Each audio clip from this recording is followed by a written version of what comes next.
kinds of descriptions.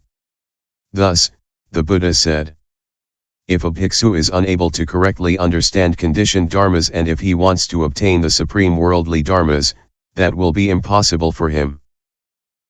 If he has not obtained the supreme worldly dharmas and he wants to enter into the perfect state, that will be impossible for him.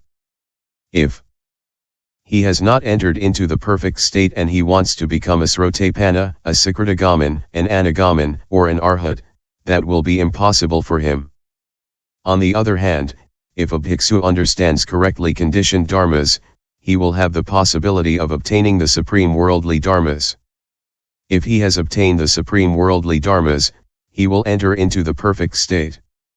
If he enters into the perfect state, he will certainly have the possibility of becoming Srotapanna, Sakritagaman, Anagaman, or Arhat. This is the direct statement of the Buddha. But he did not define the characteristics and the meaning of these supreme worldly dharmas. To say what world they belong to, what is their cause, their object, and their fruit of retribution. To make known, apart from these supreme worldly dharmas, the various practices of the Sravaka up to his reaching nirvana without residue. To analyze one by one the characteristics and meaning of the dharmas is what is called the teaching of the Abhidharma. 3. The teaching of emptiness. The teaching of emptiness is the emptiness of beings and the emptiness of dharmas. Emptiness of beings in the lesser vehicle. Thus, in the Pinpo Solo Wangyang King, the Buddha said to the great king, when matter arises, it arises from emptiness alone.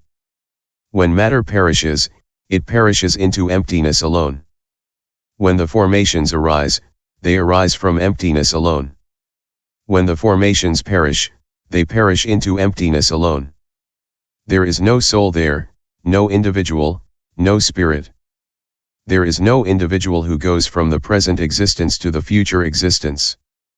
There is only a nominal and conventional being resulting from a complex of causes and conditions. Worldly people and fools pursue a name in the search for reality. The Buddha proclaimed the emptiness of beings in sutras of this type. Emptiness of dharmas in the lesser vehicle. Let us move on to the emptiness of dharmas. A. In the Takeon King, the Buddha said, the 12 causes go from ignorance to old age and death. The person who asks what is old age and death or to whom does old age and death belong has erroneous view. And it is the same for the other causes, namely, birth, the act of becoming, attachment, thirst, sensation, contact, the 6 internal bases of consciousness, name and form, consciousness, the formations and ignorance. If someone thinks that the vital principle is the same thing as the body or if someone thinks that the vital principle is different from the body. The two opinions, although different, are both wrong view. The Buddha said that the vital principle is the same as the body, that is wrong view, unworthy of my disciples. That the vital principle is different from the body, that also is wrong view, unworthy of my disciples. In this sutra, the Buddha proclaims the emptiness of dharmas.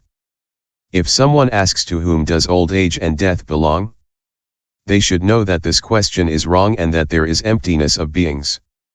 If someone asks what is old age and death, they should know that this question is wrong and that there is emptiness of dharmas.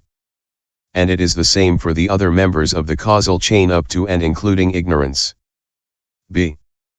Furthermore, in the Fan Wan King, the Buddha defined the 62 wrong views.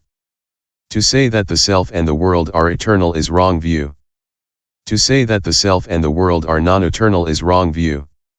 To say that the self and the world are both eternal and non-eternal. Sasvatas kisasvata ca locus chatma ca. Or that the self and the world are neither eternal nor non-eternal, all of that is wrong view. This is why we know that all dharmas are empty and that this is the truth. Question. To affirm the eternity of the self is wrong view. Why? Because the self does not exist in its own nature. To affirm the eternity of the world is also wrong view. Why? Because the world is certainly non-eternal and it is erroneously claimed to be eternal. To affirm the non-eternity of the self is also wrong view. Why? As the self does not exist in self-nature, it cannot be proclaimed to be non-eternal. On the other hand, to affirm the non-eternity of the world is not a wrong view.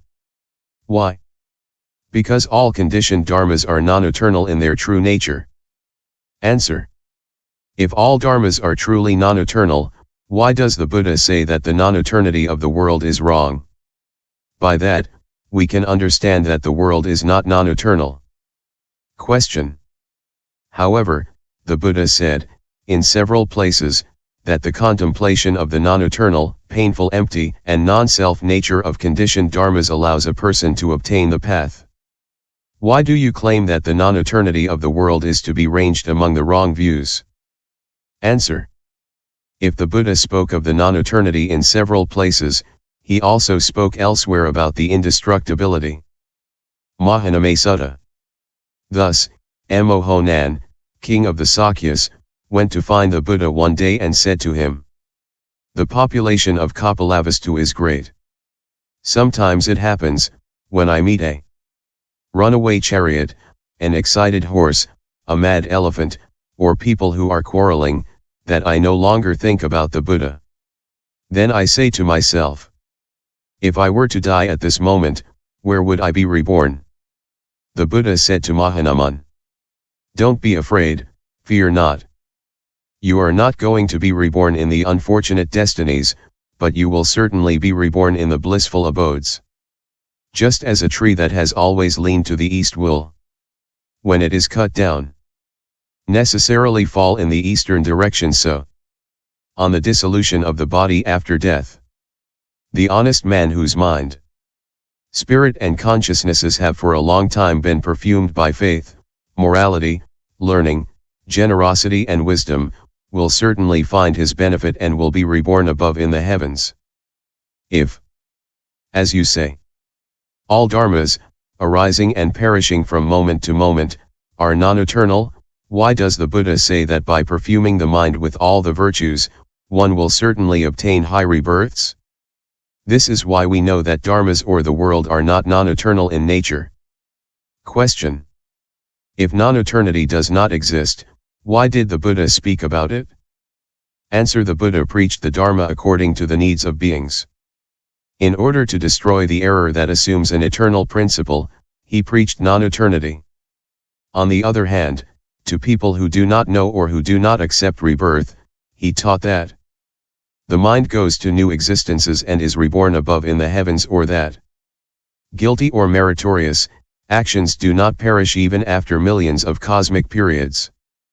The true nature of dharmas is neither eternal nor non-eternal, and in many places, the Buddha has spoken of the emptiness of dharmas.